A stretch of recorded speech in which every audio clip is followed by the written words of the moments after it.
अखेरीस मोठे नवाब आणि शिल्लक सेनाप्रमुख यांच्या पोटातले ओठावर आलेच.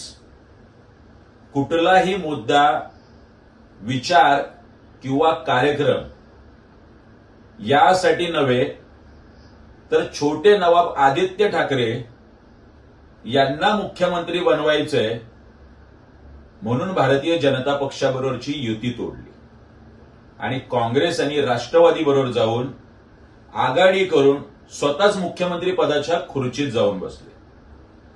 मात्र आव तर असा आणत होते महाराष्ट्रात की यांच्यासारखा तत्ववादी, एकवचनी, सच्चा आणि प्रामाणिक राजकारणी जगात सापडणार नाही. मात्र आजच्या मुलाखतीतून यांचा अजेंडा महाराष्ट्राला कळलाच असेल. यांच्या भूलथापांना न बळी पडता आणि या नकली ठाकरेंना आता घरीच बसवण्याची वेळ महाराष्ट्राने आणावी म्हणजे झालं. एबीपी माझा, उघडा डोळे बघा नीट.